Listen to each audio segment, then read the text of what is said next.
We are spiritually connected to this land. There's an enormous, well-heeled movement to take lands away from the American people. If the case can't be made to protect this place, how can you expect to protect anything?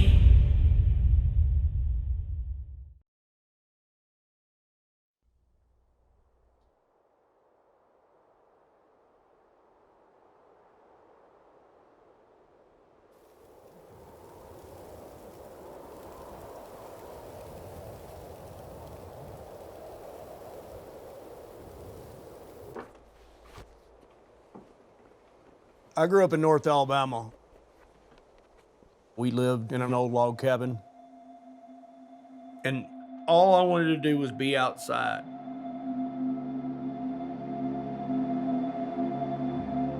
We moved out into the west, and I remember these expanses of places where we were free to go rock climbing, free to go hunting and fishing and camping. And nobody could call the sheriff on you. The idea of public land wasn't really in our vocabulary, but the scale of the freedom, we understood that. So having spent the rest of my life and raised my family on public lands, there is a very personal blood stake in this game for me.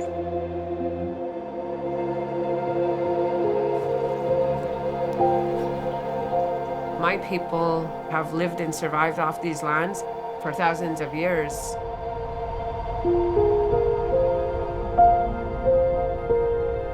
We are spiritually and culturally connected to this land.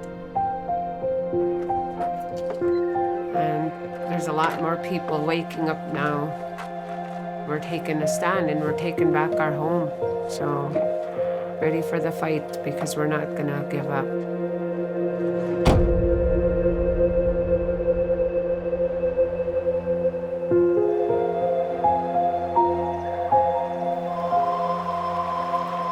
The game is rigged against the people who depend on public land. If the case can't be made to protect this place, how can you expect to protect anything?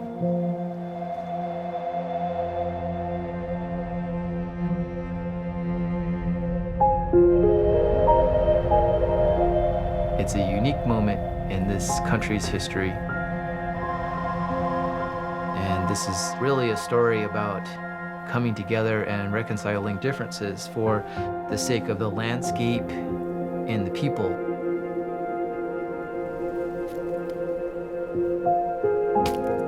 I was in my 30s before I ever heard that there were people who wanted to take those lands away from the American people and from me. The largest rollback of federal land protection in U.S. history. Over public lands that are rich with The both move rare to open up artifacts public lands across the U.S. to mining and development. It's a sad day. It's a sad day in Indian country. It's a sad day for Americans. And as a journalist for over 20 years now, I've come to understand what's actually happening. Very serious issue of following the money in various investigations. Fossil fuel interests in the Koch Land would brothers. open more than 1 million acres to oil and gas Plan to completely take over American energy. Energy dominance.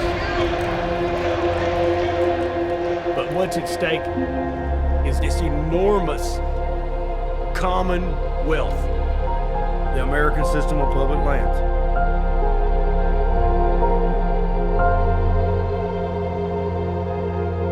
I think about that John Jeevons quote. Man, despite his artistic pretensions, his sophistication, and many accomplishments, owes the entire fact of his existence to a 6-inch layer of topsoil and the fact that it rains.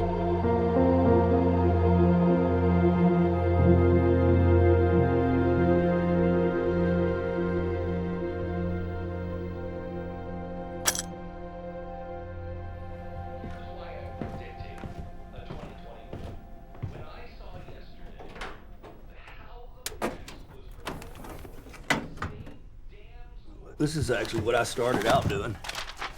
I published in SWAT for gun stuff. Cure or curse, As chronic waste and disease appears again, questions arise about the velvet antler trade. That one caused so much trouble you couldn't even believe it. This is the Economist story on the private lands conservation in Mexico. I was still doing stringing for the Economist. I think it was probably around like 1999. I was living in the Bitterroot Valley of Montana, reporting on public lands and public lands issues and conflicts. And I came across this study, and it was called How and Why to Privatize All Federal Lands Now. And it was from PERC, which at the time was Political Economy Research Center in Bozeman. They had backing from very powerful interests, the Koch brothers, coal, oil and gas. And what Terry Anderson did for me in writing this was to declare once and for all that the American public lands was absolutely in the crosshairs of the wealthiest people in the world as soon as they knew about them. Hello, this is Hal. And you follow that, and it just gets wilder and more improbable. I mean, like I said, I ain't the king of cloud or nothing, but goddamn. I mean, the preponderance of the evidence that I have discovered, there's an enormous, well-heeled movement to take lands away from the American people to make vast sums of money for somebody and change our country forever. There are people in America who are ready to divest the public lands and enter whatever that uncertain future is. And all I want people to know is before you enter that uncertain future, let's take a good look at what we have, how we got it, and what's at stake.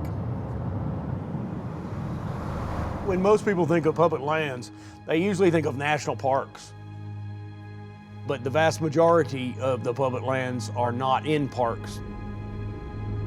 They're national forests, grasslands, wildlife refuges, and many, many others. The public lands are really a uniquely American experiment. Every one of us in every state, in every county, has used the public lands. A ball field, a park, a trail, biking, fishing and hunting, climbing and skiing, and all the things we do own public lands. The American public lands comprise about 640 million acres owned by the American people and managed in trust by the federal government. A hodgepodge of federal agencies are tasked with managing the public lands for multiple use, which means recreation, conservation, climate change, resilience. On the other side of the line, you have oil and gas development, logging, grazing, and mining. The problem is that there's a very precarious balance to strike between industry and the common good. Because of the great wealth in our public lands, that balance is never going to be fixed. It's always going to be in flux. It's like having all this, it's like totally unique in the world. Why did I think that people weren't targeting this, given that it was probably the greatest cash cow left on the planet, you know? When you think about our western states, where the majority of our public lands are, you have states like Utah, where 2/3 belong to the federal government. Specifically within San Juan County, you begin to see what ignites the fire of resentment. We're following some major stories this morning, major stories that have had developments all morning. Over the weekend, thousands of protesters gathered. We've seen a coalition of indigenous people. They're concerned about the protection of sacred land. Holding a potential fortune in oil, gas, and uranium. Let me show you the epicenter of what is the biggest fight of the day. Those are the Bears' Ears.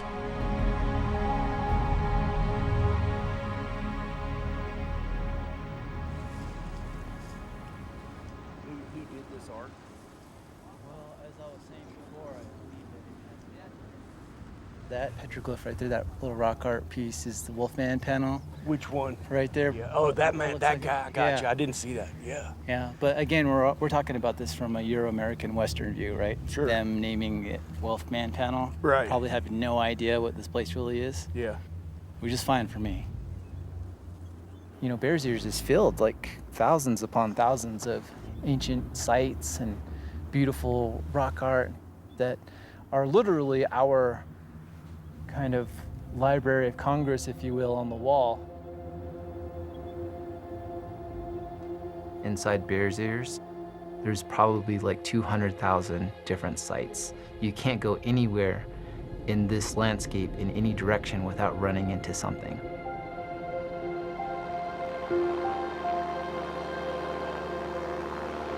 That's Allen Canyon right here, right? Yeah. A lot of the Ute folks still go down there and hunt.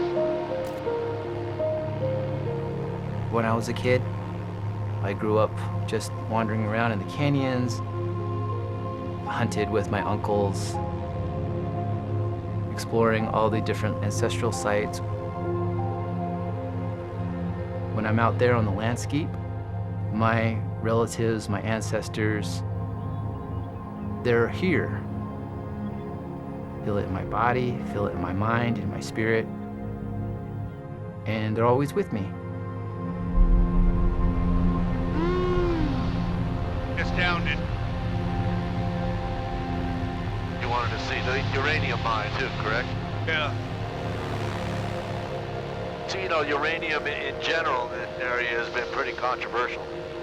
That's definitely what we've been hearing. The mine is right in front of me. Gotcha. Before these were public lands, they were native lands. And I think it's really important to remember that. And public lands have many meanings to many people. But right now, the understory of Bears Ears is uranium. The understory of Bears Ears is oil and gas.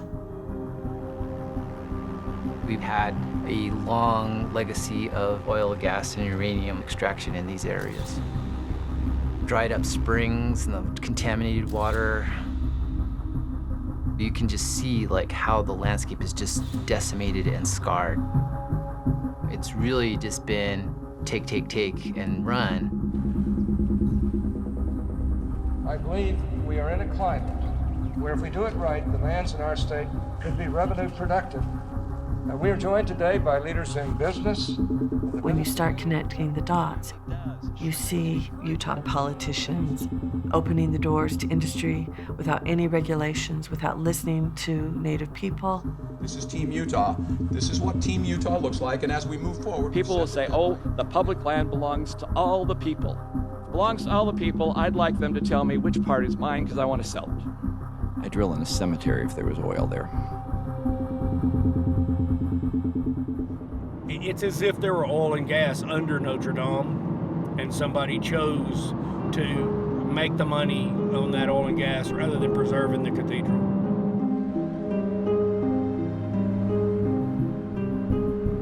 There are battles raging all over the country wherever there's public land. I take great offense, sir, to what It's all happening in plain sight. It's at county commissioners meetings. It's in the halls of Congress. It's in your local newspaper. And most of us don't really see it. You go down the Thompson Divide Road in this area in Colorado, they've been fighting over that for 20 years. Uranium leasing around the Grand Canyon. Gold mining right outside of Yellowstone National Park. The absolute destruction of Everglades National Park due to industrial agriculture upstream. These are also some of the last untouched and functioning ecosystems in the world.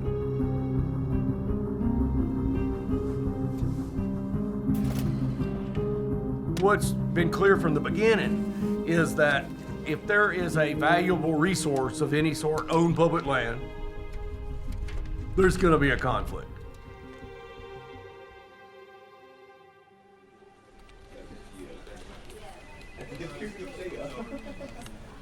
I'm Spencer Shaver. I'm a sixth-generation Minnesotan. For the better part of my career since graduating college, I've been trying to protect the boundary waters. I will shoot him an email now with all these questions. Thanks a lot, Ann. Appreciate it. Yep, have a good one. So the Boundary Waters is a federally protected wilderness in northeastern Minnesota. It's 1.1 million acres of lakes, rivers, streams. It's a huge part of our identity. People like me, we don't own things. We go to places where it's been set aside and the resource has been protected. You know, it's like our little secret garden, but it's not at all secret.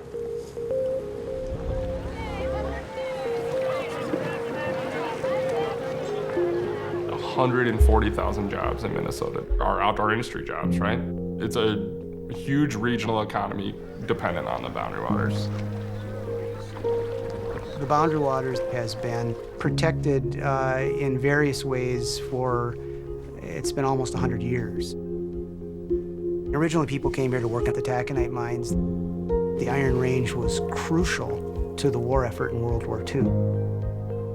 Back in the late 70s, early 80s, it was the primary producer of iron ore for the steel industry in this country.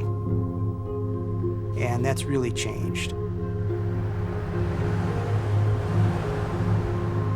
Today, we have a viable outdoor amenity-based economy because of the Boundary Waters.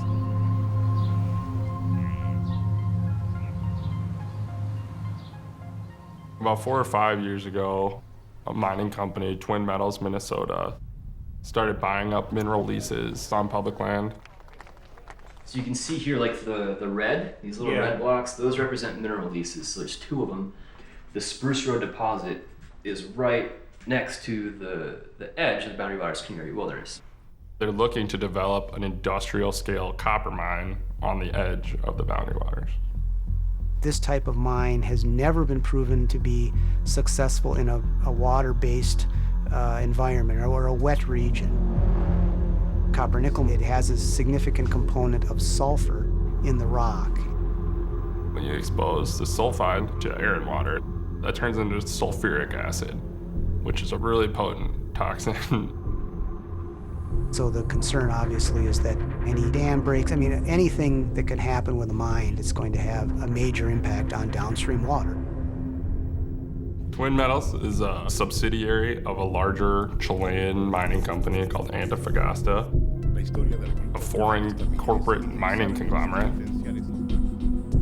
Mining company promises between 400 and 650 full-time jobs. There are 17,000 Boundary Waters jobs directly depend on the Boundary Waters, right?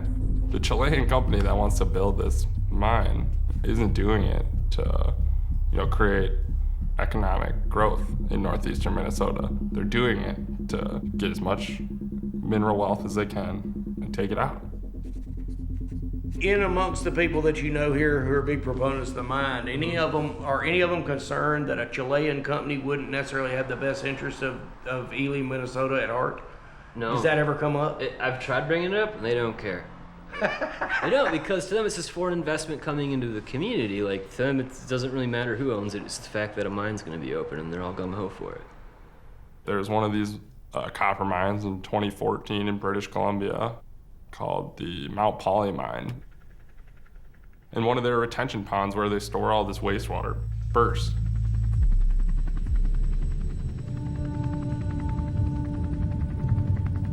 This is the Poly Mine disaster in the headwaters of the Fraser River. One of the major salmon producing rivers of the planet.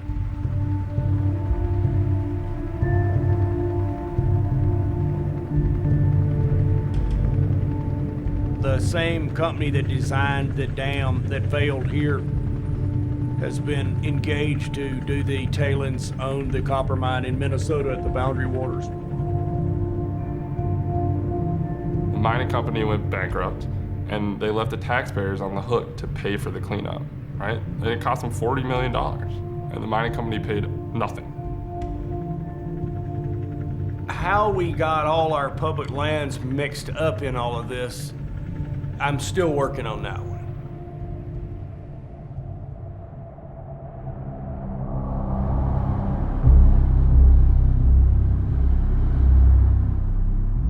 American history, we were very reckless with the environment. In the early 20th century, we were wreaking havoc on the continent. Deforestation, poisoned waters, unsanitary conditions. In the Dust Bowl, we had environmental disaster, nothing grew. Beginning in about 1932-33, people were not happy with the lack of regulation about these lands. And they really began to see the necessity of maintaining and protecting the public lands. People said, we've got to save what remains of our wilderness. And through the years, every president or politician got measured on what's your record on conservation. I tend to shock people when I ask them, do you know who created the EPA and endangered species and clean air and water? We can no longer afford to consider air and water common property, free to be abused by anyone without regard to the consequences. The public in the 60s and 70s demanded that our public lands be protected. They used to say public lands is bipartisan. It doesn't belong to a party. It's about Americanism. But at the time, oil and gas and mining was still largely unregulated.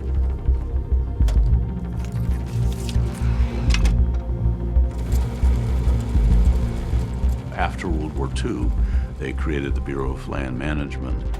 1963 Wilderness Act. Increase the beauty of America. 1970 the Clean Air Act. These strict standards. 72 the Clean Water Act. Deal with water pollution. 74 the Endangered Species Act. And in 1976 they created the Federal Land Policy and Management Act, or as it's called in the federal government, FLPMA. And FLPMA was to allow the multiple use on public lands. The Act directs the Bureau to administer the public lands for the benefit of all Americans. So yes, you can have mining, yes, you can have oil and gas exploration, cattle grazing, but under a certain federal standard.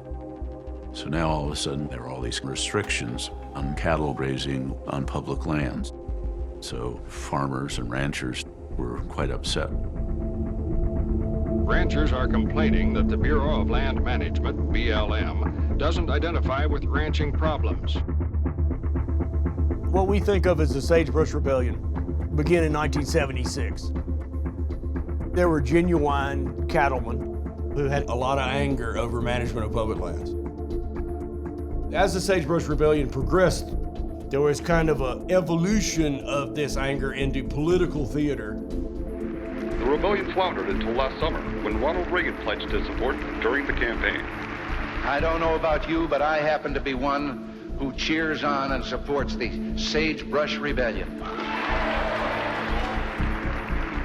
Reagan, as one of his first acts, he appointed a guy named James Watt. You brought a certain constituency to your office as Secretary. Oh, sure. I brought the American people in, and I made people part of the environmental equation. Okay. We've got to put America first, create American jobs. Watt believed that the Bible, if not God, had told him that the land was to be drilled and blasted in God's name. James Watt thought all conservationists were pagan, that it became more of a religious divide as well as a political divide.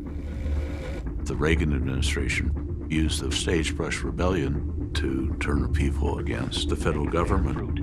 An agency in Washington can tell you exactly what you can or can't do with your land in the name of environmentalism, which is the greatest threat in 200 years.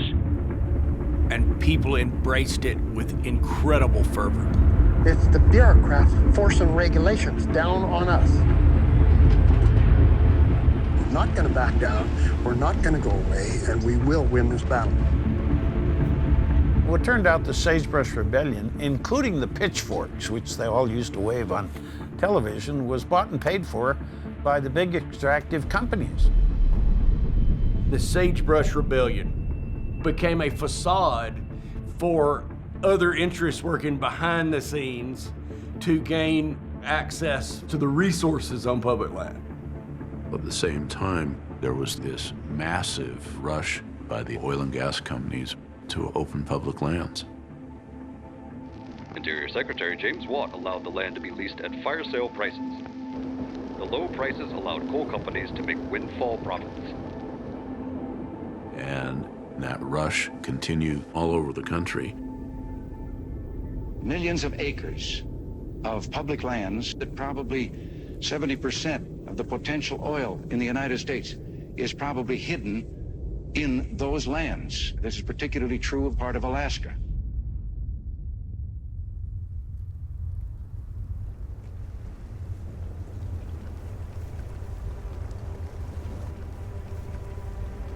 In the frozen tundra of Alaska, the largest oil field in North America is suddenly discovered in the Dead Horse area outside Prudhoe Bay, and in the state of Alaska suddenly super rich. Since the first discovery of oil, Prudhoe Bay has been the scene of an ongoing adventure. Alaska became a company town. Around the time that oil came in is when Don Young was elected, and then Frank Murkowski was elected in 1980 during the Reagan Revolution. There are strange things done neath the midnight sun by the men who moil for gold. Together, they fought these land battles, which were part of the new oil perspective. Because of money coming from oil development, the income tax was repealed in Alaska, and the state sends you money in the mail. So that was a successful strategy by the development crowd. Because today, Alaska is hungry for oil money like a heroin addict needs a hit. All the great stuff we've gotten from Prudhoe Bay, this 40 years of gravy train, we're gonna get you another one.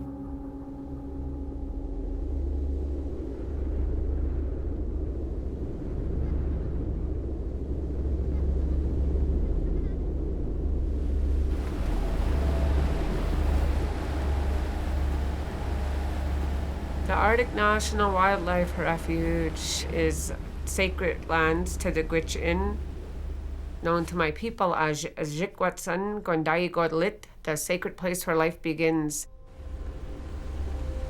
And makes me proud to know that this is one of our last untouched ecosystems in the world.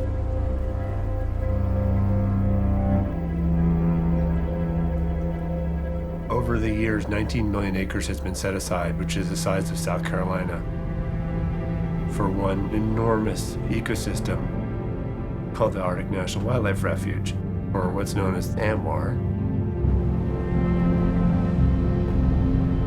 When you go there, you feel the beginning of creation, what it was like a million years ago on planet Earth.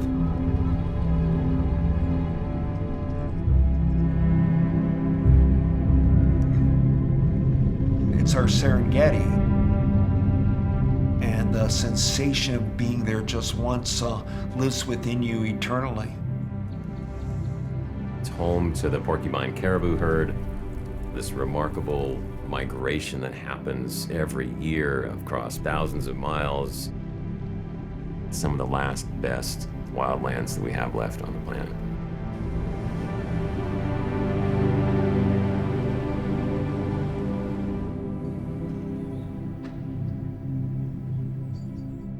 For over 30 years, they've been trying to open the Arctic Refuge for oil and gas development in the calving grounds of the porcupine caribou herd. The Gwich'in Steering Committee was founded in 1988 by the elders and chiefs of the Gwich'in Nation. This is our traditional chief, Trumbull Gilbert. And our mission is to protect the porcupine caribou herd from oil and gas development. Let's see, Mr. President, from our front door to yours. This is Lorraine and I at the White House. We're not asking for money or schools or offices. Like, we're just asking to continue to keep our identity.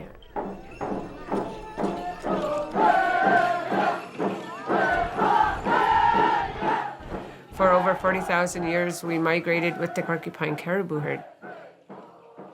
All our songs, all our stories, all our dances are directed to them.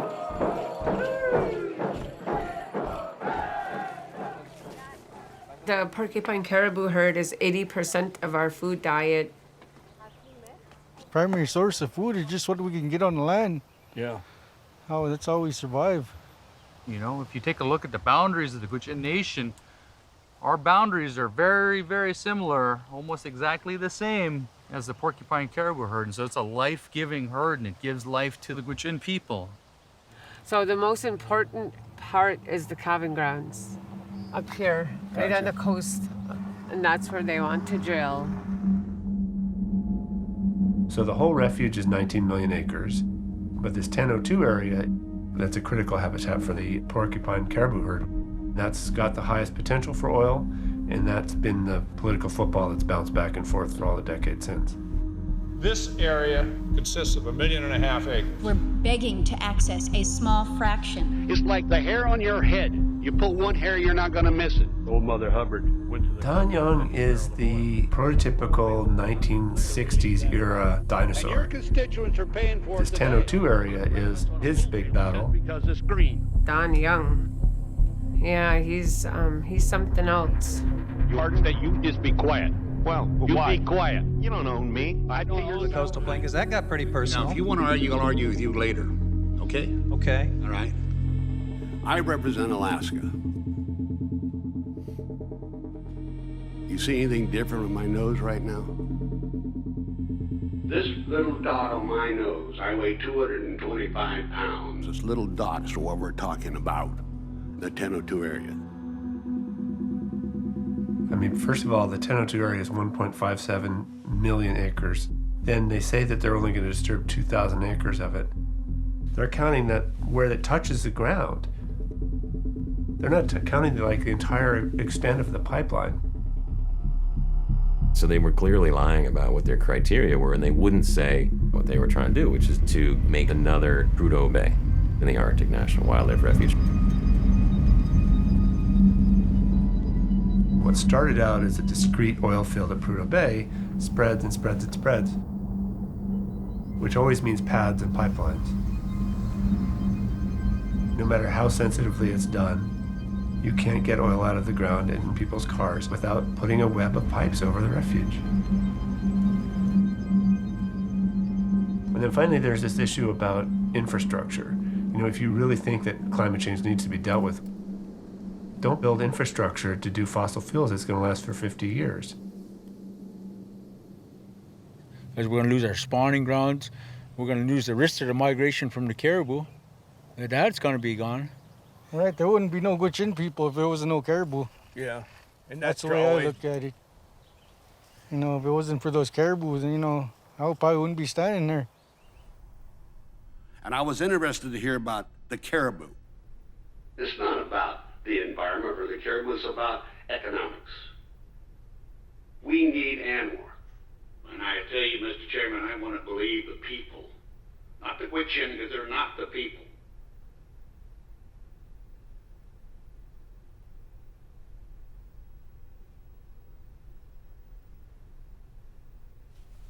Nothing Don Young says even phases me anymore. He's funded by oil and gas. That's why he's pushing so hard for it. I'm here to say publicly, he's not going to use my people any longer. Our human rights is protected by international law, which says by no means shall a people be deprived of their own means of subsistence. And I'd like to make something very, very clear to this audience and to everybody out there that's listening. And that's Mr. Don Young does not represent the Gwich'in. He does not represent the Gwich'in in our voice. I represent Alaska. I represent Alaska. I don't represent you. He might have you don't represent the Gwich'in. You don't represent the Gwich'in. We are caribou people. We carry a piece of the caribou in our heart, and the caribou carry a piece of us in their heart. Oil and gas activities on the coastal plain is a direct attack on the Gwich'in way of life and our human rights. We're gonna give them one heck of a fight. We're taking a stand and we're taking back our home. So, ready for the fight because we're not gonna give up.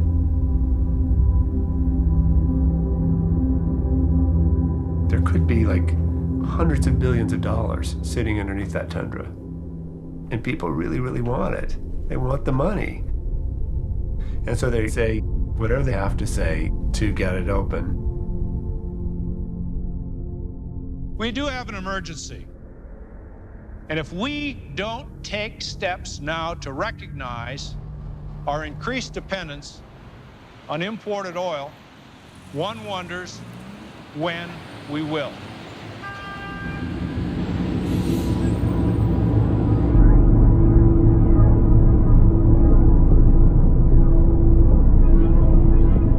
Americans have known wars, but for the past 136 years, they have been wars on foreign soil.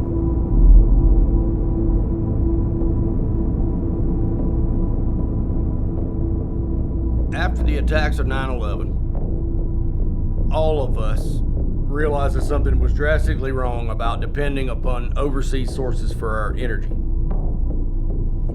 This Congress must act to increase energy production at home so America is less dependent on foreign oil.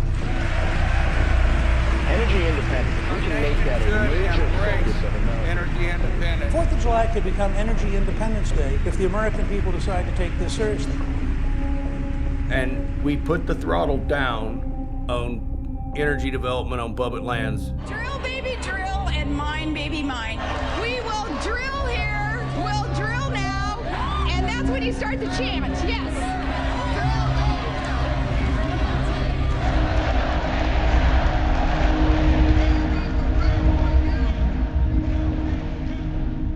Congress released the energy industry from a lot of the safeguards on oil and gas development.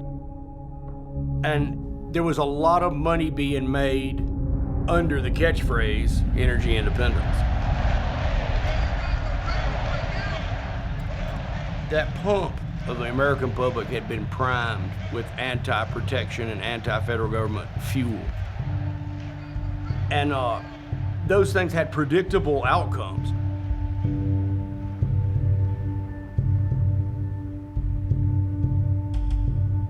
I mean, you can fly over the West now, and you can see the absolute explosion of development. The 4,000 coal bed methane wells that are now abandoned on public land in Wyoming in the Powder River. The brine pits, the road networks that are now abandoned that have destroyed the grazing. I mean, let's face it, corporations were created to make money. It's part of an economic system that we've created, and its purpose is to make as much money as possible for its shareholders. History has shown that the industry has to be watched very carefully. Look at the gold mining company near Zortman, Montana. When the gold was exhausted, they were gone. They disappeared overnight. Where is Zortman today? Is that community better off today? No. They're dealing with all of the pollution for hundreds of years. There's a copper mine in Butte, Montana called the Berkeley Pit. You know, that's just acidic sludge, essentially. And in 2016, a couple thousand snow geese flew into that pit, and the next morning, they all died. Not a single one flew out. Once those resources are extracted, those profits are gone. And that land has to be restored, usually at taxpayer expense. Again, who benefits? Certainly not our children, certainly not the land, certainly somebody's coffers.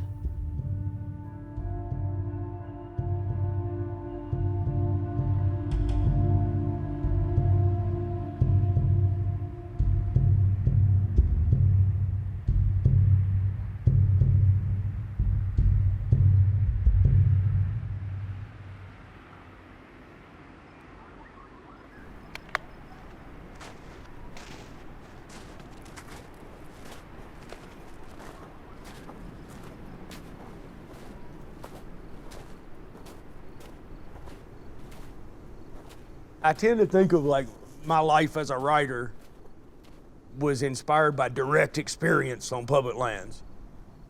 It was like deep in my blood. I left high school early. Wasn't really interested in any of that. Hunting and fishing was my main thing, completely. And when I got older, I had basically removed my entire life to the west based on the access to elk hunting and rock climbing and all the things that I was doing on public lands. It was what we did.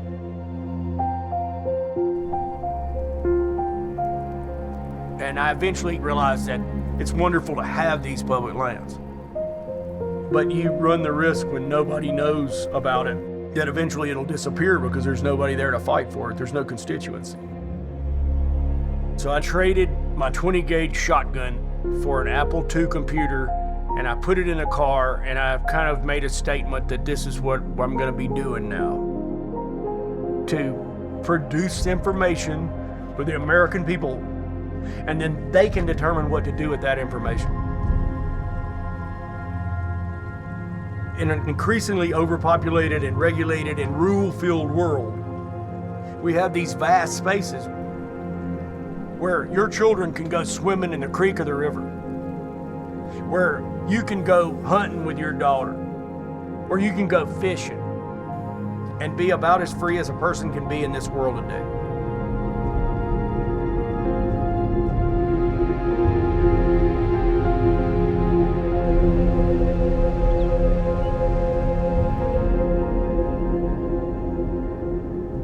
The future of the American public lands is as important to our nation as the Bill of Rights or the Constitution itself.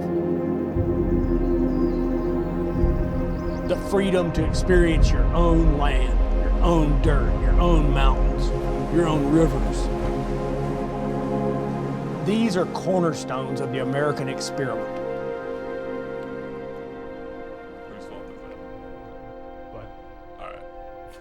Don't bring up turkeys. Not the camera. It all comes out. Bring out the camera. Remember, you guys took me on my 60th birthday canoe trip. Here's a little Boundary Waters snooze. How about that? Here's Boundary Waters yoga. We did it from the east end and started at Lake Saginaw. Correct? Yep. Did I pronounce it correctly? A little like long and weird, but yeah, okay. It was great. And it still goes down as one of the great canoe trips in my life. I always tell people I'm a business person, I'm a Republican, I'm pro-mining, but that doesn't mean being pro-mining everywhere. Ever since I was elected to the legislature, there was a core group of us in the Republican caucus that had to fight aggressively against private interests to make the case for public lands. You're great about this, and that's why I admire what you're doing. Because people, Republicans and Democrats, are in favor of conservation and the environment in overwhelming numbers. You know, it's some of the most powerful polling data in my career. That is such an important economic part of the state. During the public comment period for the copper mine on the edge of the Boundary Waters, 125,000 people commented, and 98% of the people said the Boundary Waters are way too important to risk. So who helped on the volunteer committee? Overwhelmingly, people support protection of the public land. This wouldn't happen without all you guys, everyone in BHA, and every public landowner who showed up at the Capitol today to let legislators know that our public land is not for sale and it's not going anywhere, right? Across the state and across the country, so many people depend on the public land, and they want to conserve the resources for future generations.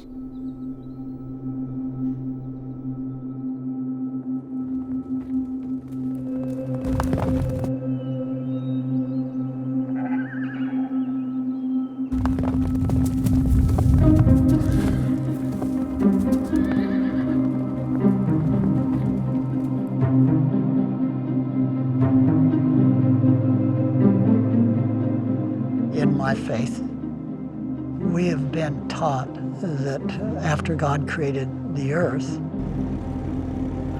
that he commanded man to go and take good care of it. I think there's a saying that says, you know, where your treasure is, there also shall be your heart.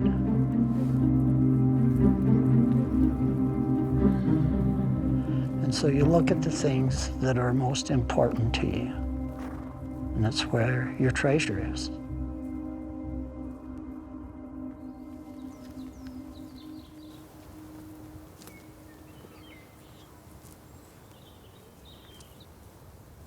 My great-grandparents started the ranch in the early 1900s when they purchased the land, and then it became a dude ranch in the early 20s.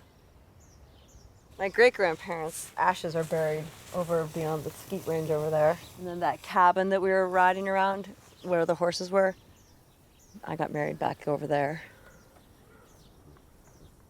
My grandfather was buried at high noon on Sunday, right here. The sun rises over there and sets right there, and you can, you know, keep an eye on everything. So we like that. Our ranch, we run about 800 head of cows and one calf, as you just heard. And we run those on public lands. And then in the summertime, we run those on about 30 to 40.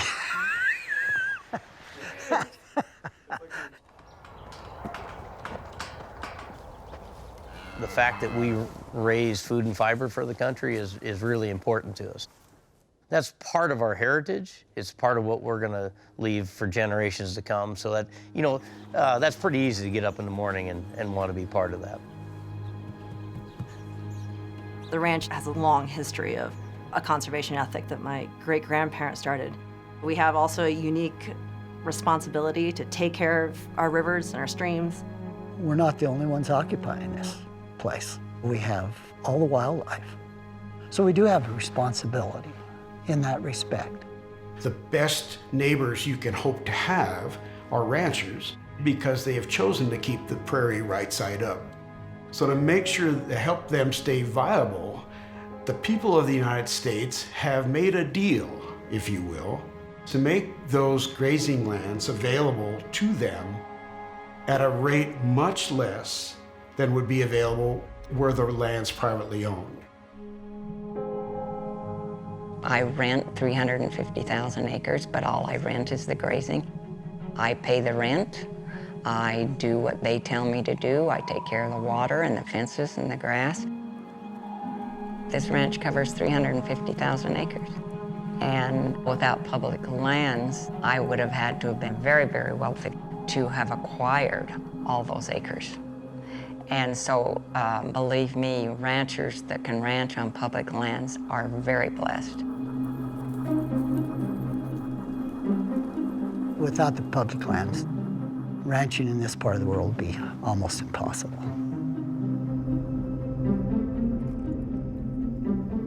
There is something about the space and the sky and the landscape, the air. You can breathe it, you can drink the water, and it makes us really wealthy. Let's face it, there was a gold mine here in private land. Water rights, beautiful scenery. Everybody would kind of like a piece of that. And I think that there are those that could eventually end up with that. ALEC is the American Legislative Exchange Council, and it's a sort of think tank where the kinds of special interests that want to disproportionately profit off public lands put their ideas in. There's a team of people there that boil it down to legislation, and then they ship that legislation out in a uniform way to state legislatures across the country.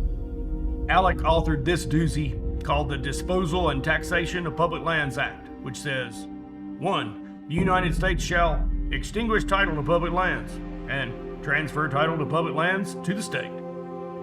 This was around the same time the 2016 GOP platform echoed the same ALEC language. They had a big agenda, and they've been working to try to draft these laws. that would transfer lands from the federal government to the states. So joining us is Ken Ivory, Utah House Representatives and President. Ken Ivory is the founder of the modern state transfer movement. I passed a bill 2 years ago, this Transfer of Public Lands Act. Governments exist to secure these rights. You know, life, liberty, property, self-governance. And liberty. Property and liberty and self-governance. And he's funded, of course, by the American Legislative Exchange Council. And Glenn, with $150 trillion. $150 trillion. About $150 trillion in mineral value locked up in these federally controlled lands. And more recoverable oil than the rest of recoverable oil in Utah, Colorado, Wyoming than the rest of the world combined. The rest of the world combined. And his speeches are filled in with ideology, where he was talking about basically waging a culture war through the land. The greatest liberty and freedom and happiness this world has ever seen is under attack. So the anti-public lands movement has taken over the vocal cords of the far right, and what they're doing is fear, fear, fear. But it is the environmental, socialist, anti-human control freaks. Government is a freight train. Socialized ownership of land is concerned. Only the USSR and China claim company with the United States of America. Democrats. We need to transfer public lands to the western states. It's the only solution big enough. There's no other way.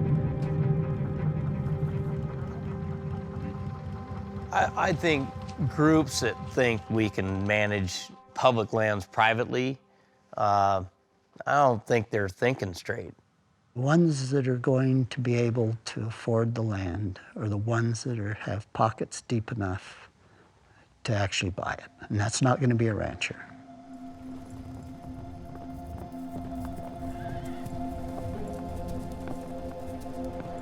The transfer of federally managed public lands to the states would result in the extinction of small-scale ranching throughout the West.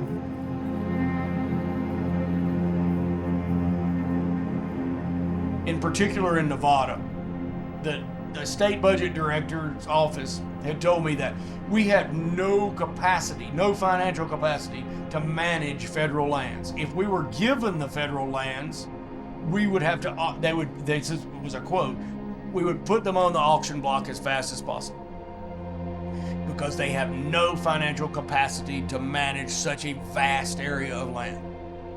So that was the first time I realized that transfer of federal public lands to state control equaled privatization.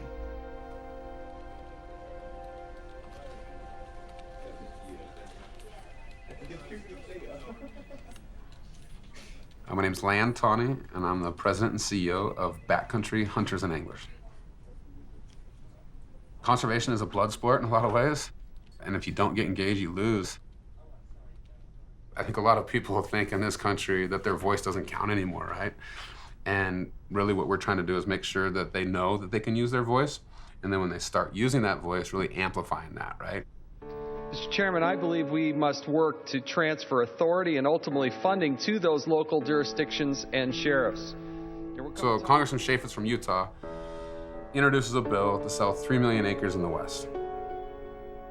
He introduces that bill on a Wednesday without much pushback. I'm pleased the gentleman has raised this issue. It's important. 3 million acres of public land gone forever, where you'd never get it back. And people really didn't know anything about it. We do a Facebook Live in this office at this desk that Thursday morning about 10 o'clock. It's the grease, and it's up to us as Americans to step up and say hell no. And if we do that, we get about 500,000 people to watch that. And then you had celebrities like Joe Rogan. They're selling off our public land. And Stephen Ranella. Public landowner. Randy Newberg picked this up. Keep it public. Using the hashtag Keep It Public. That's right when hashtags were starting. I was like, what is a hashtag? I didn't really know what it meant, but I knew it was cool. And so we used that, and so many different people responded. But there are political forces that want to grab our land and give it to big businesses from back east. You absolutely, positively don't want to be messing with my public lands. Now, at the same time, phone calls were happening, emails were being sent, so it was like this onslaught.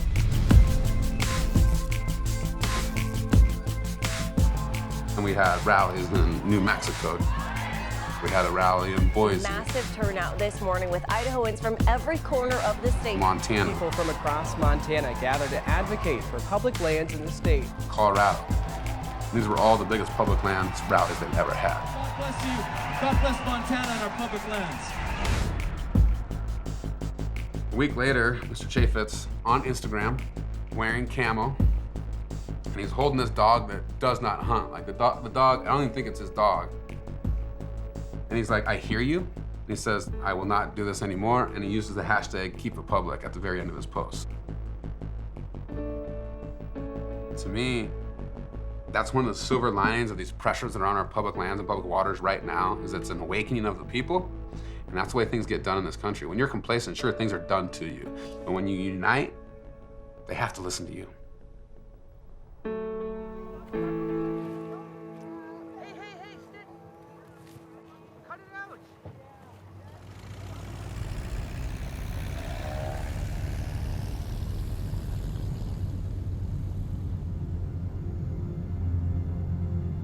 Creator, I ask you for guidance today. I ask you for protection over my mind, my body, and my soul. I ask for guidance to forgive those that have wronged me, to help me to be the best spokesperson for our people, and protect us from anything that is not from you. In the name of God the Father, the Son, and the Holy Spirit. Amen. And in the studio with me here today, I have Bernadette here, Kitchen Steering Committee. Good afternoon. Good afternoon. I want to personally just ask everybody to please show up to this hearing. Okay, and that's tonight at 5 o'clock up there at the Tribal Hall. Yes. Our voices are the most powerful tool that we have, and we really need to use it, especially right now more than ever. All right, thank you, Bernadette. We appreciate everything that you do. And you come too. All right. Okay. You are listening to KZPA Radio, Fort Yukon. I want to welcome you guys. This is my hometown. On record, I would like to ask that you guys acknowledge the local indigenous people of Alaska, not just the corporations, but the indigenous tribes. I traveled up that Porcupine River with my dad, Jonathan Solomon. We hunt caribou to bring back meat to our family. We got a big family. It's what we're fighting for. I used to work in the oil field. Used to watch the caribou, thousands of caribou come by. There was one pad, thousands of caribou come by. Now, like today, there's to be like 20 or 30 of them out there. That's all you ever see now. You don't see them. Have you tried to go to the grocery store here and buy yourself a dinner? We pay $18 for a gallon of fresh milk over here. $8 to $10 a gallon of gas, depending on the price of gas. And I've been an electrician for almost 20 years, and I can't afford to feed my family at this grocery store. Hey, did you sit down and talk with us? How many families did you know living in the Arctic National Wildlife Refuge besides the ones you see on TV? Is that what America's watching? Bunch of hippies out there making a living off the land when they really don't have to? My income was fur trapping.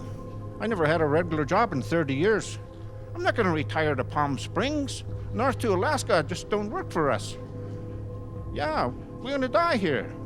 Born and raised here. Not leaving.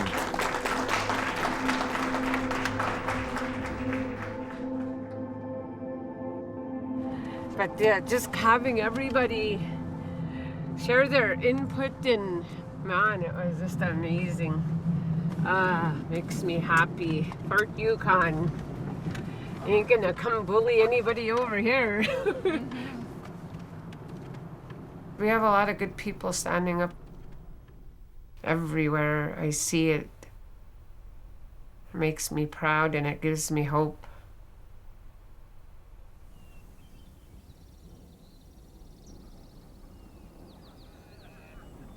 In the last 20 years or so, we've seen so much of the damage that was done around this area, including natural resource extraction, mining, drilling. We've always been saying that Bears Ears needs protection, but nobody's really listened to us. And so we formed a nonprofit dedicated towards conservation and protecting sacred lands. Hopi and Navajo made a request to come talk to us. Well, for me, that was interesting, right? Because Navajo and us aren't exactly friends, right? Traditionally, we're enemies. Our elders knew that as a coalition, Okay, push. we could collectively use our voice together. Go ahead and stand it and we can turn it after you get it up. Okay, push. And we sent the clear signal to all of those Utah politicians can trace his roots to both the that we're not going to be ignored and we're not going anywhere. In southern Utah tonight, it's all about the controversial Bears Ears area in San Juan County. 5 tribes coming together to create a national monument. The 5-Tribe Coalition asked locals to identify places that were worthy of protection, that were culturally significant. The designation that we sought was 1.9 million acres. They took that proposal to Washington, D.C. and talked to Sally Jewell. He was the Secretary of the Department of Interior. I went to do public meetings in Utah, the biggest being 1,500 to 2,000 people, and I met with Congressman Bishop and Congressman Chaffetz because this area does need to be protected through an act of Congress. Representative Rob Bishop, Utah politician who had been taking thousands and thousands of dollars from the oil and gas industry, uranium industry. Mr. Speaker, tomorrow is the 20th anniversary of National Public Land Day. Whoopee. And I kept saying to Congressman Bishop and Chaffetz, when are you going to drop a bill? Nothing, nothing, nothing, nothing. The day it was introduced, when it came out, I was really kind of blown away. It had all sorts of poison pills in it that hadn't been there a week and a half earlier when we were talking to the representatives. They were going to make a scenic byway on a waterway that we owned without our input. They were going to put some recreational areas up here in our lands without our involvement. Bishop and Chaffetz and their people, in essence, they killed the whole process. In the end, he didn't want to save nothing. And he tries to say, well, I didn't know that. He lies out of his butt. They have no interest in recognizing and acknowledging tribes, and all they want to do is take the natural resources. And in the meantime, they made everybody mad on the ground, all the locals. What we're trying to do is find a balanced approach. You have outdoor recreationists, you have conservation needs, you have energy development, you have a whole host of needs.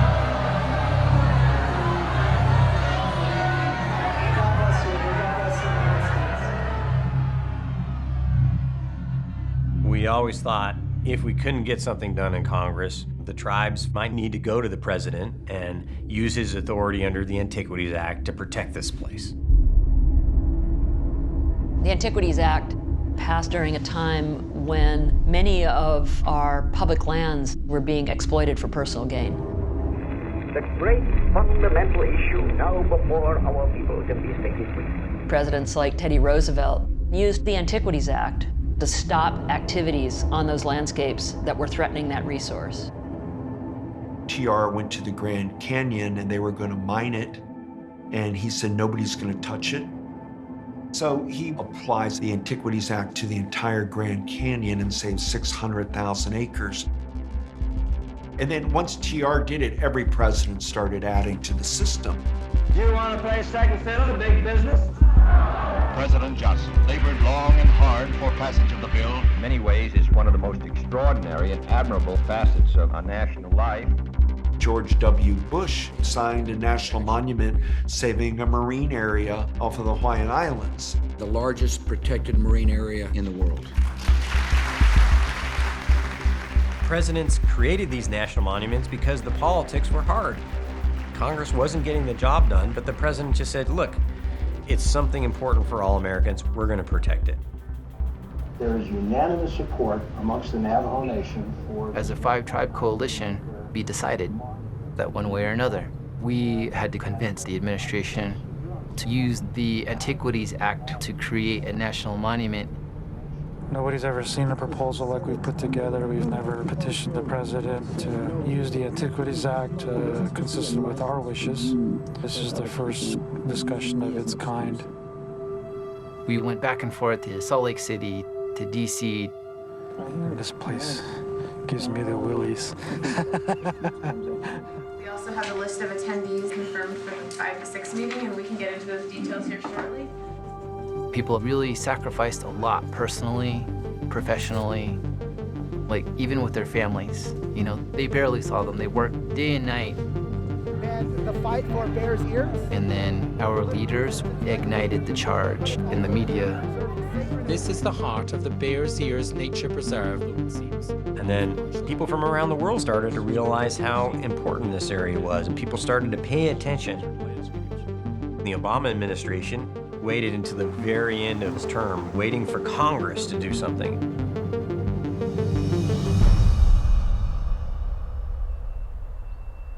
And then at the end of the year, December 28th, Obama created the Bears Ears National Monument.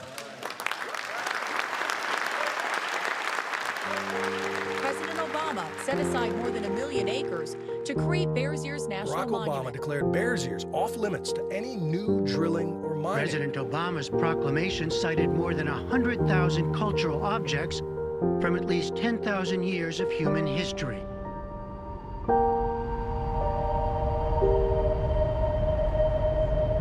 There's a lot of joy on Navajo Nation and across the Southwest. So excited. Finally, 80 years of work. This has taken place, so thank you. There was a lot of good energy there. A lot of people were proud. They felt listened to and heard and acknowledged, and they were happy that a place that was important to us suddenly seemed to matter to everybody else, and that we could all have a hand in protecting it together. We will not take our forests, rivers, oceans, national parks, monuments, and wilderness areas for granted, but rather we will set We made the decision after listening to a variety of voices from the boundary waters, people within those communities, the mining companies themselves, that the appropriate action on behalf of all the American people was to leave those areas untouched from future mining so that the boundary waters could be protected for generations to come.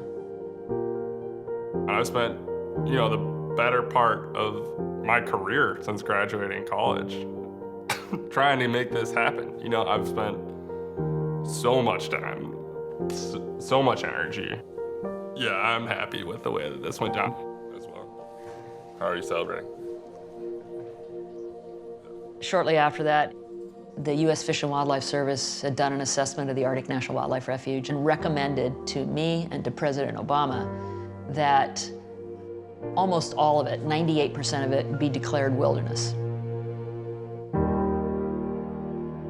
As our greatest conservationist president, Teddy Roosevelt, put it almost a century ago, I recognize the right and duty of this generation to develop and use the natural resources of our land. But I do not recognize the right to waste them or to rob by wasteful use the generations that come after us.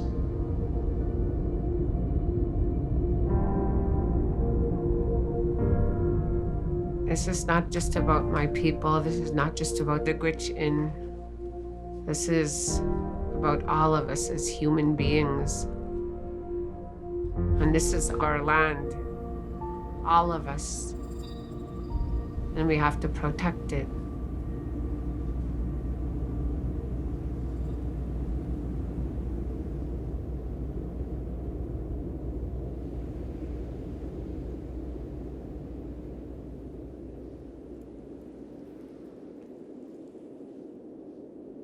I've been here a long time and watched this battle over the years, and George Obama, and it's King George Obama, has gone completely wacko. This is an attack upon the state, attack upon previous laws, attack upon the nation. I go all the way back to the Ronald Reagan days when we had to come up with the Sagebrush Rebellion because of the way the West was being treated. and we brought them back on their heels.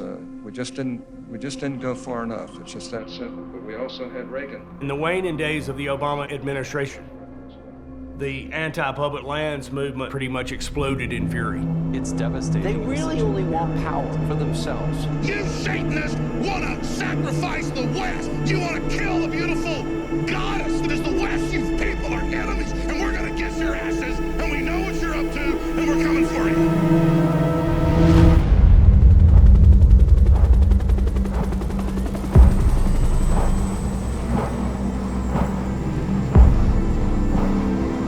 Look at what's happened to our country.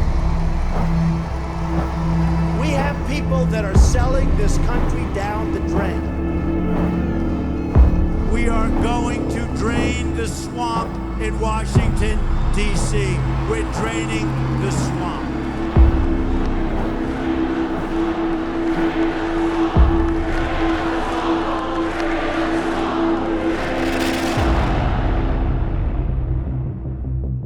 Do you solemnly swear that the testimony you are about to give to the Senate Committee on Energy and Natural Resources shall be the truth, the whole truth, and nothing but the truth? I do. President Trump selected Ryan Zinke to be his Secretary of the Interior. I'm deeply humbled because of the great responsibility the position holds to be the steward of our majestic lands, the champion of our great Indian nation, and the manager and voice of our diverse wildlife. My conservative friends believe that they should privatize the national park system. What's your feeling on that? I am absolutely against transfer or sale of public land. You know, when I saw that Secretary Zinke was nominated, I actually was pretty hopeful. You know, I thought a sportsman from Montana, that he might stand up to the powers that be. Oh, look, we have a Montanan. Maybe that will do something for public lands, clean air, clean water. I was cautiously optimistic. Ladies and gentlemen, the 52nd Secretary of the Interior for the United States of America, Ryan Zinke.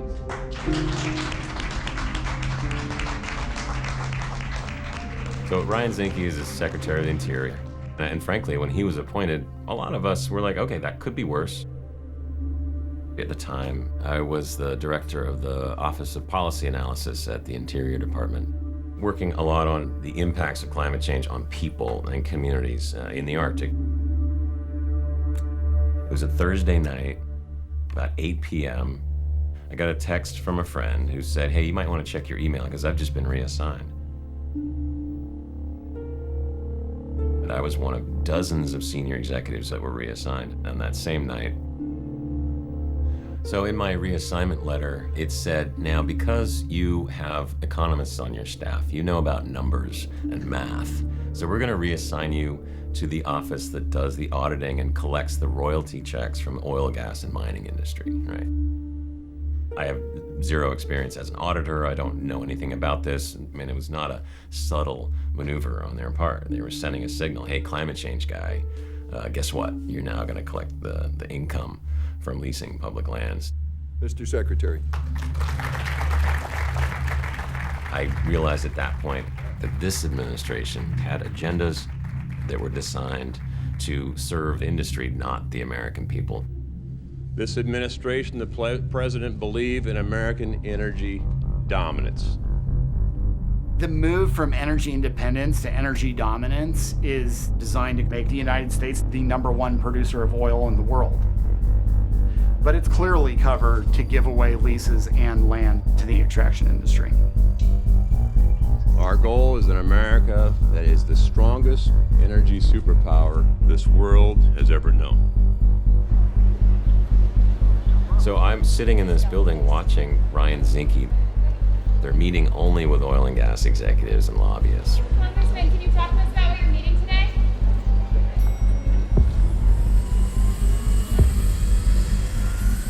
And about a week later, we started getting signs that they were going to come after the monuments. President Trump, he instructed Ryan Zinke to do a review of national monuments. And he actually came out to the Bears Ears in some Black Hawk helicopters here. We're on West Vale. Zinky, is there a reason why you're not listening to tribal leaders? Zinky, are you going to visit with the tribes more? Nice. I'm so nice. Be nice. Oh, okay. Don't be rude. Thank you. I'm asking you a simple He question. really only spent an hour with the Five Tribe Coalition in contrast to his days with other non-native folks. We also have a pretty good idea of certainly the oil and gas potential. Not much. So Bears Ears isn't really about oil and gas at all. I'm a geologist. I can assure you that oil and gas in Bears Ears was not part of my decision matrix. Ryan Zinke says he's a geologist because he took geology in his undergraduate program. A geologist will tell you there is little, if any, oil and gas, and the geology is clear on that. And so we waited for a long time, knowing what was going to happen.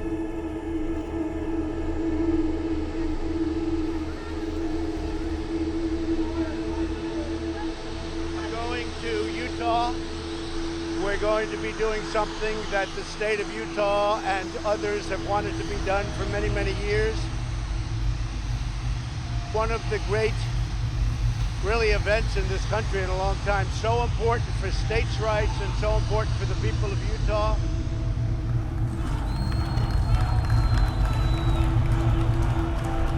Every fawning Utah Republican politician was there trying to get a selfie with the president. There were a few Native American folks that were opposed to the monument, and they trotted them out to try to make it look like the Native American community was against the monument. I've come to Utah to reverse federal overreach and restore the rights of this land to your citizens.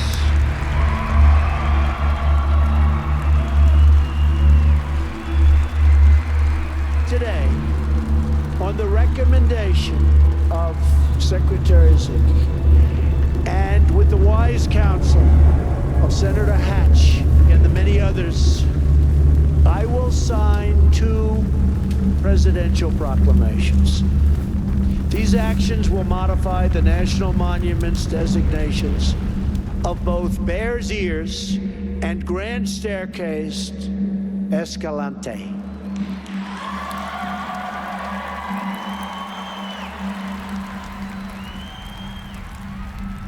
President Trump cut 85% out of Bears Ears. There's nothing like that in modern history. Almost all of Cedar Mesa was cut out of the monument. You know, you got Grand Gulch, you got Johns Lime Canyon, Fish Creek, Dark Canyon, Beef Basin, you have White Canyon, Fable Valley. It's an endless amount of archaeology. And in some cases, they drew the lines right through the middle of an archaeological site.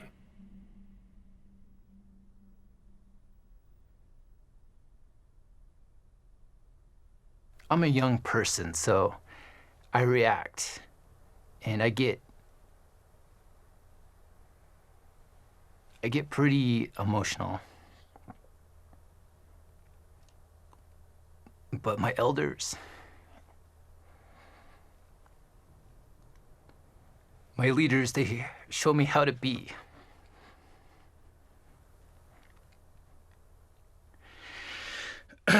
And they have so much grace. They said, in every generation, in every leadership, in every government, you will always face somebody who represents greed, who represents hatred, who represents discrimination. And we're in this time that we have to survive, and we'll endure it. To undermine the 1906 Antiquities Act, it puts every other national monument and national park at risk. We could cut down the Muir Woods for lumber. We could go into Canyon de Chelly and disassemble the ancient dwellings and use them for construction. Uranium mining in the Grand Canyon. We could drill and frack the Grand Teton National Park. I was like, where does it end? The Trump administration has renewed the 2 mineral leases for twin metals. Public comments, science, economic studies, all discounted. They canceled the moratorium on coal leasing. It was there because the coal leasing program is broken and they need to fix it. They canceled a rule that was meant to capture methane waste. And then the next week, canceled a health study looking into the health impacts on people who live in coal mining regions. They canceled the science that was going to say, does that pose any health risks to people? Draconian cuts of the Land and Water Conservation Fund, like all the way down to $8 million from like 425. We saw this barrage of bills written by the American Legislative Exchange Council, one anti-public lands bill after another. The Herd Act to dispose of federal lands by offering them for sale. H.R. 621, disposal of excess federal lands. H.R. 622, terminate the law enforcement functions of the Forest Service and the Bureau of Land Management. The blowout preventer rule that we wrote after the Deepwater Horizon spill going back to 2010, those blowout preventer rules were rescinded. The biggest environmental rule of the Obama administration, called the Clean Power Plan, to mitigate the environmental damage from coal. That's gone. H.R. 232, each state can take up to 2 million acres of federal public land. Senate Bill 33 would gut the Antiquities Act. Senate 22, the Nevada Land Sovereignty Act. H.R. 861, terminate the Environmental Protection Agency. Congressional disapproval of the National Park Service rule relating to general provisions and non-federal oil and gas rights, which would make it easier for private companies to operate inside our national parks. That's a short rundown. You get the general idea, though. The civil servants are there just watching this administration liquidating. We're essentially just liquidating public lands. So that's when I started to worry that our work in Alaska was going to be compromised. Anwar in Alaska, one of the great sites of energy in the world. And I didn't think it was a big deal. And then one day, a friend of mine who's in the oil business called, is it true that you have Anwar in the bill? I said, I don't know. Who cares? What is that? What does that mean? He said, well, you know, Reagan tried.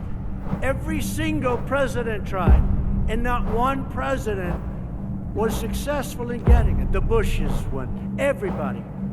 I said, you gotta be kidding. I love it now. And after that, we fought like hell to get Anwar. Senator Murkowski from Alaska managed to slip something in there. His most recent tax bill that would allow leasing for oil and gas on the coastal plain of the Arctic National Wildlife Refuge. On this vote, the ayes are 227, the nays are 205. The bill is passed. Without objection, a motion to reconsider is laid upon the table.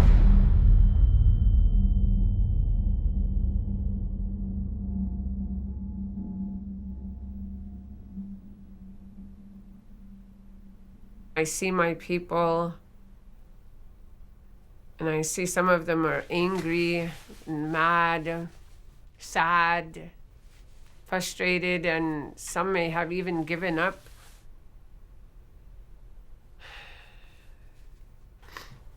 And, you know, we gotta stick our differences aside and we have to stand together, or these people are gonna come in and they're gonna destroy us.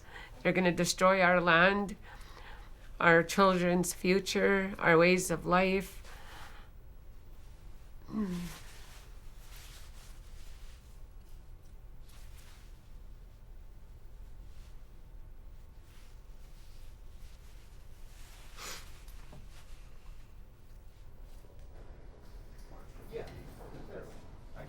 So I'm sitting in this building watching the political appointees try to dismantle the agency, right? We all are. They're clearly not going to do anything about climate change, and that's a problem for me. Every public move, every policy move is clearly designed to serve that industry, not the American people. So ultimately, in October, after 3 months of this, I resigned. I penned an op-ed that ultimately ran in the Washington Post. All of a sudden, my phone blew up. I started getting calls from reporters. Why you As the first public whistleblower of the Trump administration, people really jumped on this.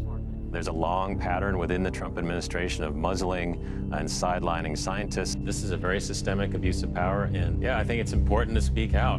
Being directly funded, not just by... Leaving the agency allowed me then to be even more public about how extraction industry people were running the agencies, so that public lands can be handed over without constraint. The Boundary Waters Wilderness, you've got Dan Giorgiani, acting solicitor at the Interior Department. He's a walking, talking conflict of interest. Giorgiani renewed the mineral leases for the copper nickel mine on the Boundary Waters. The current EPA chief, Andrew Wheeler, former lobbyist, used his connections to arrange a meeting between uranium mining executives and Secretary of the Interior, Ryan Zinke. In Alaska, with the Arctic, you have Tara Sweeney, Assistant Secretary for Indian Affairs, Steve Wachowski, and then you've got Joe Balash going after the coastal plain, trying to get that opened up. Unless there be any confusion about who is influencing Ryan Zinke through all this, right? I mean, the list of industry ties. You've got Arch Coal, Cloud Peak Energy, Halliburton, Peabody Energy, Chevron, National Mining Association. I mean, these are like the kingpins, right, of industry. In particular, Bears Ears National Monument. FOIA disclosures have shown the emails that say the new Bears Ears National Monument map is the map that the industry gave them, so this is what we'd like it to be. We also have a pretty good idea of certainly the oil and gas potential. Not much. So Bears Ears isn't really about oil and gas at all. Right. Smoking gun right there, right? Interior Secretary Ryan Zinke is being investigated on several fronts. His decision to redraw the boundaries of 2 national monuments. His relationship with the chairman of Halliburton. Using his office to further his and others' business interests.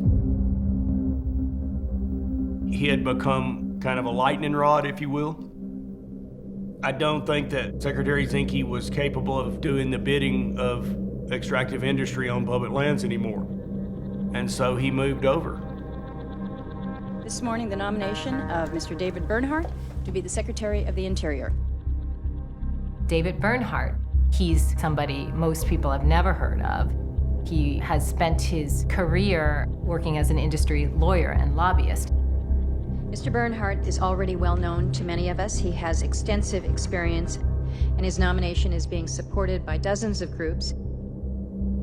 It's not a revolving door at all. It's simply a procession of people who are willing to give away the public assets and do the bidding of extractive industry on our lands.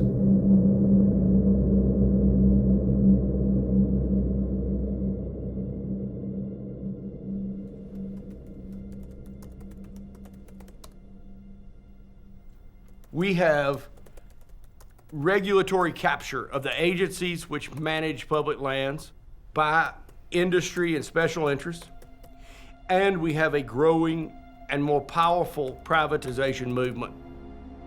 Those are the fruits of the trees that were planted during the Sagebrush Rebellion and during Ronald Reagan.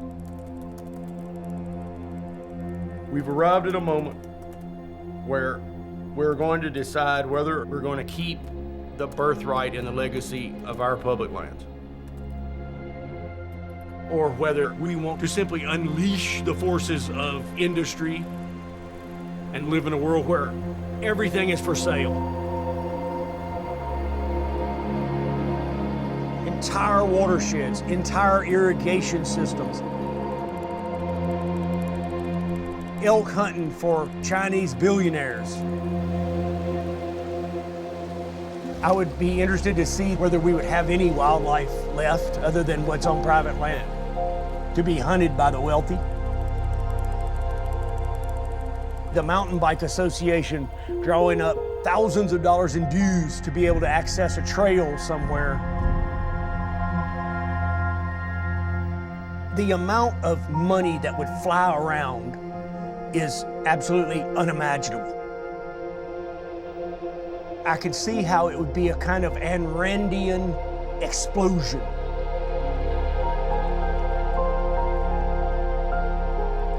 One day, we will place a dollar value on taking your daughter out to a river and going fishing, or taking your son up to a mountain to see the sunset. your relationship to the natural world, to hunting, to fishing, to landscapes that have been in our blood since caveman days, has no intrinsic value. Only thing that has a value is what I can take for this 30 pieces of silver, and I can charge you to experience what you can now experience for free. So imagine that. Tell me you want that.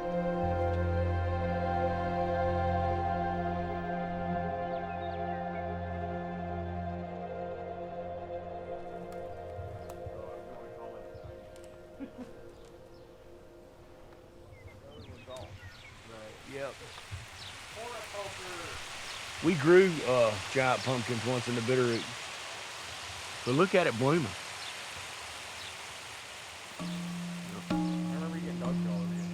We have built a life on the public lands, and my children are healthier and stronger and smarter for that. And I would be very selfish if I didn't hope that others could experience the same things that I have with my family on these same lands, and that those lands could be passed on in perpetuity to generations to come. We have politicians who have for a long time coveted the lands of Native Americans. Representatives of Utah have taken upon themselves to declare war upon us, the Native American tribes. We've been able to keep them at bay, but they've changed their tactics because somebody else needed their resource. History was made when we gathered as sovereign tribes and put aside our differences.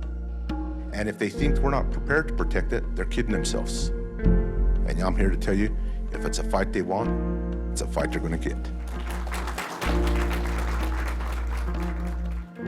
It is a fact that our society is becoming more unequal, and there's more disparity between the poor and the wealthy. But one of the places that our society has not changed is in the access to the American experience of our public land. Everybody has a chance, an equal chance, to experience American dirt, American water, American mountains, our own land. It's really a very basic idea that we have. I don't say we have the right to it. That's not it. You have the right to whatever you're willing to fight for. Hello, public landowners. We're here to be loud today. Let this legislature know here, but all across the country, why this matters to us. People up here that are fighting right alongside us for their human rights. And we matter. Our ways of life matter. We're faced with Bernhardt, who is more clever, more sophisticated, or at least more experienced with the bureaucracy. 12 million acres of public land here in this state, 640 million acres nationwide. That belongs to everybody. That public landowner thing is not just a slogan, it's real.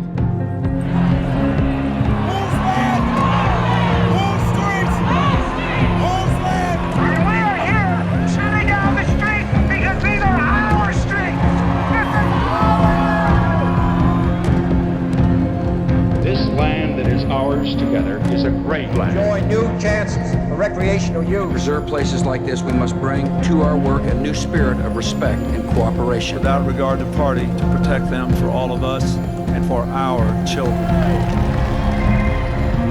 640 million acres, some of the most beautiful and awe-inspiring land left on planet Earth.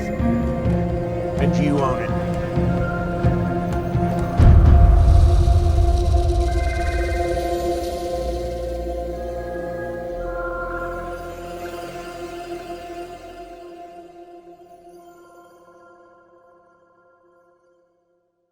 This land is your land, this land is my land, from California to the New York Island, from the Redwood Forest to the Gulf Stream waters. This land was made for you and me. As I went walking that ribbon of highway, I saw above me that endless skyway, and all below me